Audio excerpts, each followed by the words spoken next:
students, it's nice to communicate with you again in this class. Chemistry class written on the board, as you can see on top. Continuation of the previous class, separation of substances. You have got your concepts. I've sent you through WhatsApp. You have got it. You must have gone through it. So we have done about the substances. Very quick recapitulation. What did we learn there? About the element, first we learned about the pure substances and mixtures.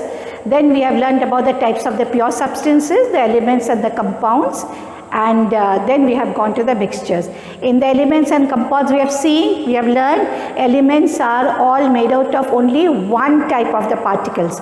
One type of substance makes the pure substance, which is called the element, and more than one type, it can be 2, 3, 4, when the substances in a chemical reaction by definite proportion of weight, when they combine together, that's called the compound. That much is clear.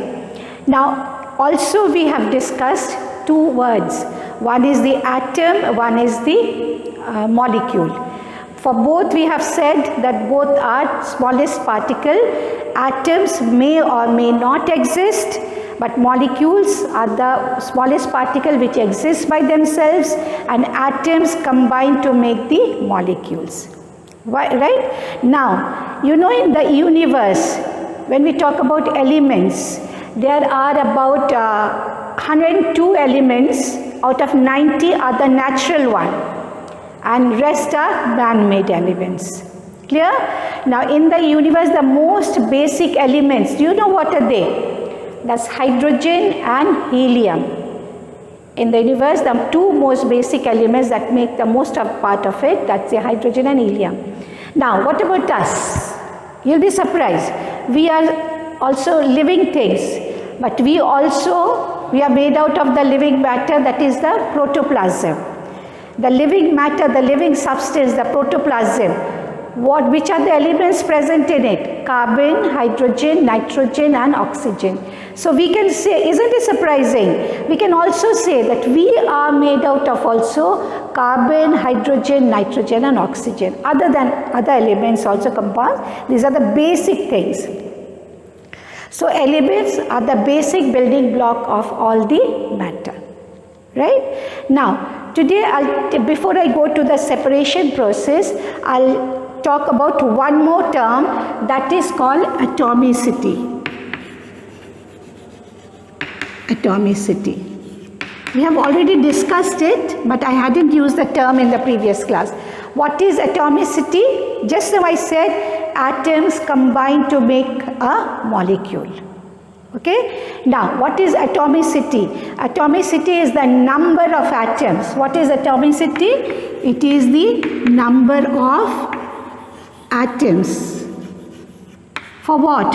To make one molecule. So the total number of atoms that are needed to make one molecule of any substance, that is called the atomicity. Now let's, for example, I write potassium. Potassium, the symbol of potassium is K. Clear? Formula is also K. This is the formula. This is the symbol. You have done it in class 6. I hope you remember the basics. I'm not asking you to know in detail, but basics you should remember. So symbol, you have learned the smallest, or you can say the first letter of any element which represents one atom.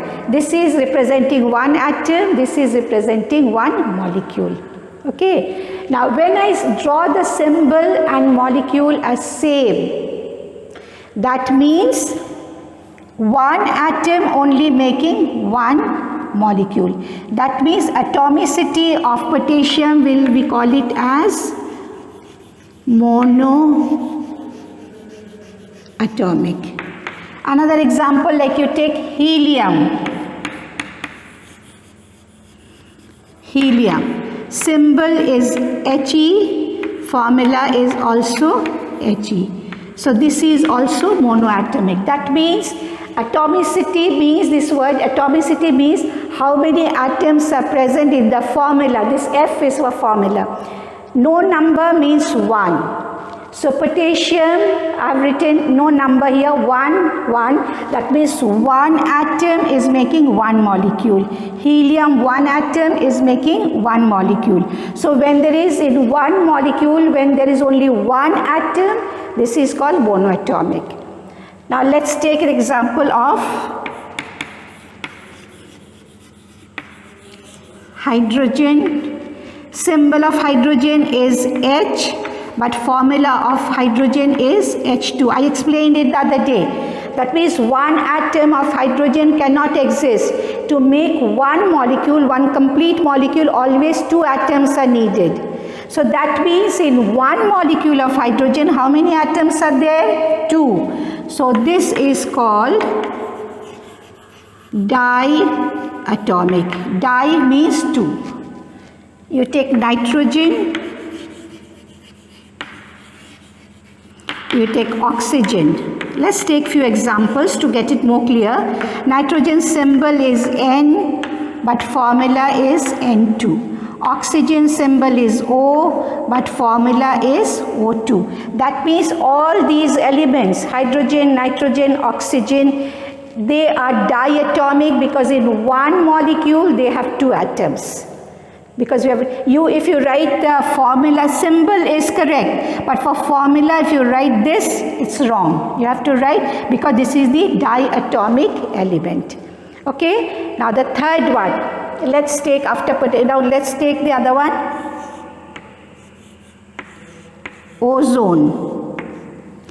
The formula of ozone is O3. That means in one molecule, how many atoms are there? 3. So shall we call it di? No. We call it as triatomic. Tri means 3. Okay. Now let's take for potassium. Sorry, it's phosphorus. Phosphorus. Symbol is P, but the formula is P4. So in which one you will fit in phosphorus? P4, will it fit in mono, di or tri? No. Because why? Because it has got how many atoms? 4. So this is called tetra. Tetraatomic. Sulfur. Symbol S, formula S8. So what is that? Octaatomic. But instead of saying tetra, penta, hexa, hepta, all those things, after 3 we can use one word that is called the polyatomic. Poly, one word, poly, which makes the number more than 3. Poly, it can be poly, can be tri, poly can be tetra, poly can be penta, poly can be octa, any number. Polyatomic, okay? So that means, what is it? That means this atomicity is the number of the atoms present in one molecule of the substance. So this is about the elements. I hope you have got it. Now next one will be the after this element, compound, you know already, there is nothing to discuss. Now we come to the mixture, because we have to do the separation. And you know elements cannot be separated because they are made out of one substance. Compounds, the 2 substances making a compound can be separated by the chemical means, by chemical reactions, because when they combine together chemically, they cannot be separated by any physical means. Right? So now let's take the mixture. We have done element, we have done the compound, now we'll take the mixture. I hope this much is clear to everyone. Any question will do, you can ask in the next class. You can send, or if we have the direct class, we can get everything clear in that class. Okay, now mixture.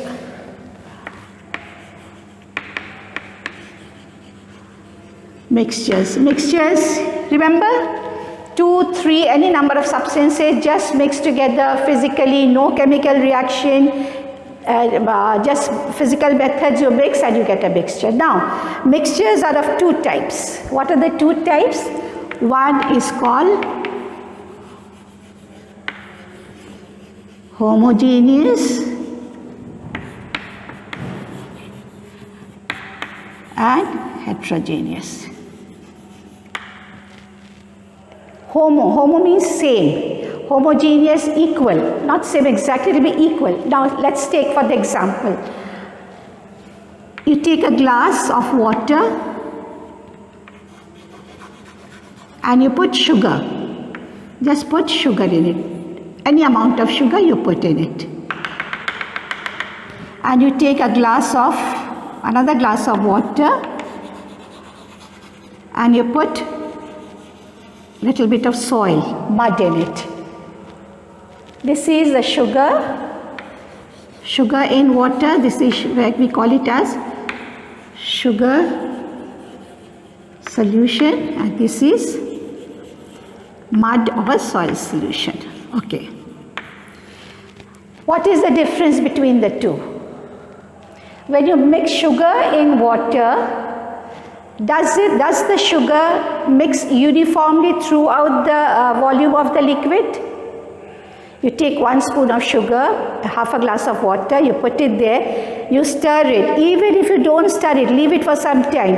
Now take 1 spoon of this solution, either take the solution from here or you take it from right below, from the bottom of the glass. Will it taste same throughout, or it will be more sugary here, more sugary there? It's same, uniform. That means the sugar that you have put into the water has dissolved uniformly. What is the meaning of uniformly? Equally throughout the volume of the water. This type of solution where now I use 2 terms. One, we will use the word, this you have done in class 6 already, solute and solvent. You know, where to make one solution, the substance which is put in is called the solute and the liquid is called the solvent. Remember, universal solvent, water we have done.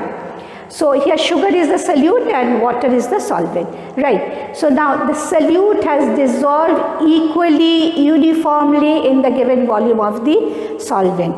So this type of solution where uniform particles are uniformly distributed. This is called the homogeneous solution. Now what about this one? Whatever you have put in, does it dissolve completely equally, or some are dissolved little bit, the water become little brownish, yellowish, some things are floating on top, lighter particles, something gets dissolved, settled at the bottom of the glass. So is it uniform throughout? No. So this type of solution, when it is not, solute is not uniformly distributed, this is called the heterogeneous solution. Clear? As a mixture. So it can be solid, it can be solid, liquid, anything. So homogeneous and heterogeneous, 2 types of mixtures. Clear? Now we know what is a mixture, 2 types of mixtures, homogeneous and heterogeneous mixtures. Now we get to the second part of the topic, that is the separation. We come to how to separate. We have got a mixture of 2 things, 3 things together. How do we separate it? This is what we are learning in the separation of mixtures. Now, the separation process can be, we studied under 2 heads. The mixture of solid and solid. The other one can be, second one will be the mixture of solid or liquid in liquid solution. This is a solution where in a liquid, in water, you may have added another liquid or you may have added another solid. So let's take it under two heads. Solid and solid. Now, very simple. I'll give you the name. Automatically you know the answers. You know that you can explain to me. I wish we were sitting in the class face to face. I would have used the word, you would have promptly given me the answer. I hope you are doing the same sitting at home also. First one.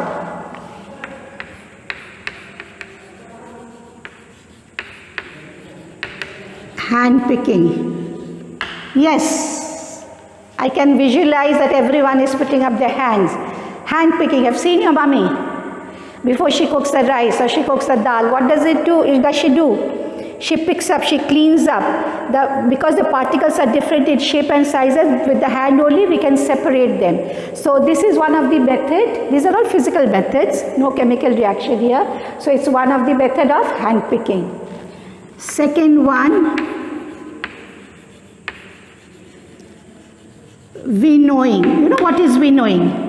Winnowing is when you take the particles, bigger particles, and very lighter things are attached to it which has to be separated. Like for the best example of this is grain, wheat grain, when husk is removed from the wheat grain. You have seen your mummy?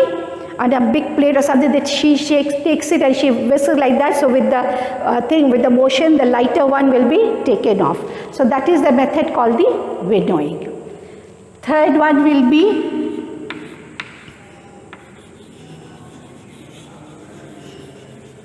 magnetic separation. What is magnetic separation? One substance has to be magnetic, attracted by a magnet. Suppose you have got carbon powder, solid, which is black. Iron powder also, which is black. If by mistake you mix the two, how to separate it? You bring the magnet. What will happen to the iron dust particles?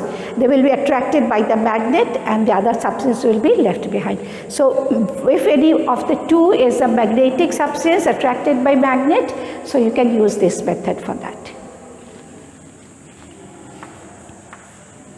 So these are the common one: hand picking, winnowing, magnetic separation, and then we will take few more are there. I'll take the example later. First let's finish this one, liquid and liquid. Here also you know.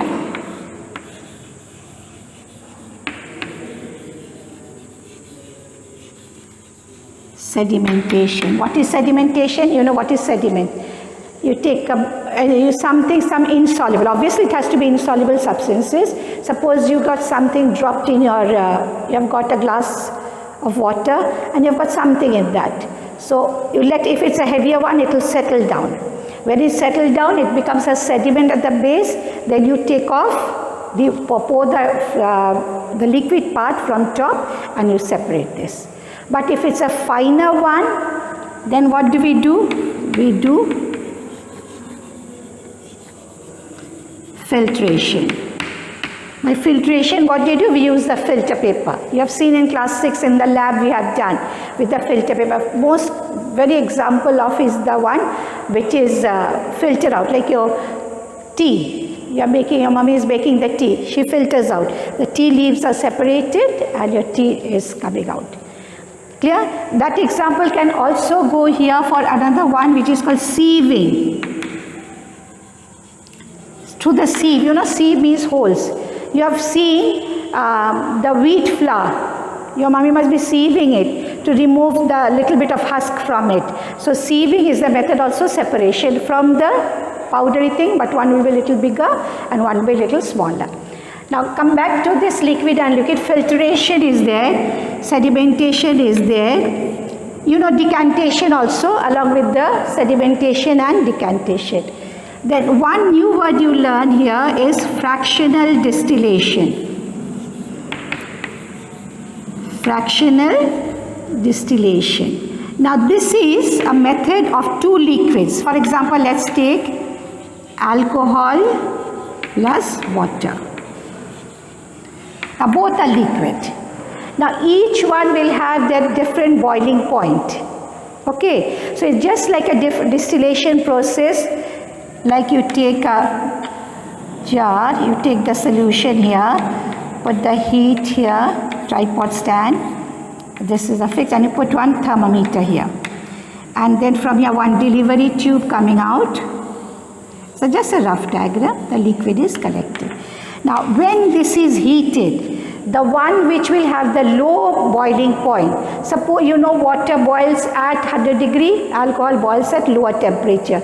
So you can see the thermometer, as soon as that 70 or 80, whatever the temperature is reached, vapors start coming out. You start collecting those vapor through the delivery tube in this container. So you'll see that thermometer reading remains fixed at that, as long as the alcohol is boiling and changing into vapor and coming out, because it's the boiling point. Once the alcohol has finished, completely have come out, only water has been left here, then again you will see the temperature starts rising. So that means you have separated the alcohol from the water. This is called the fractional distillation. Fractional means partly, part by part, you remove one from the other. Clear? So that is one. The other one, because these are both are miscible. What do you mean miscible? They just mix with each other. You cannot separate them. Another process we use for that is called by using separating funnel. That is immiscible liquid. What is immiscible? Which do not mix with each other. For example, oil and water. How would you separate? The separating funnel is one lab apparatus.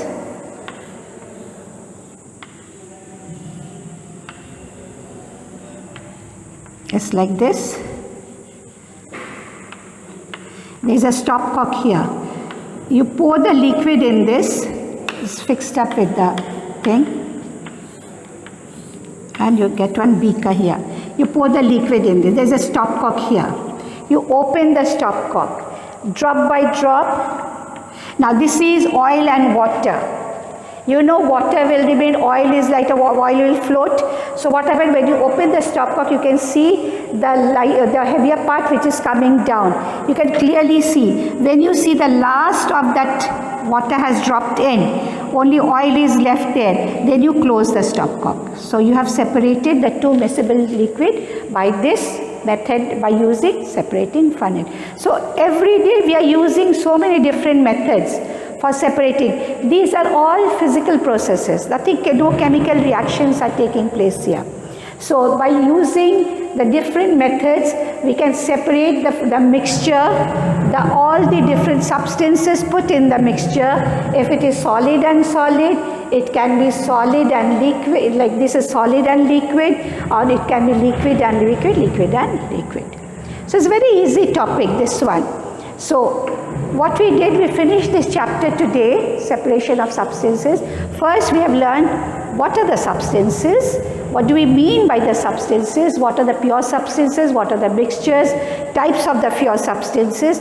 Today we learned a little bit of a new term, atomicity also, number of atoms in a molecule. This is very important for your next chapter, so keep it in your mind, learn it properly. And then how the mixture substances from the mixtures are separated. Clear? So till now we finish it today. Enjoy your vacation, enjoy your studies. Whatever you do it in happiness. It's not that we are forcing you to study. You feel like studying, you sit and finish your studies in 1 hour. Then you can have your free time, you can enjoy. Okay? Bye for now.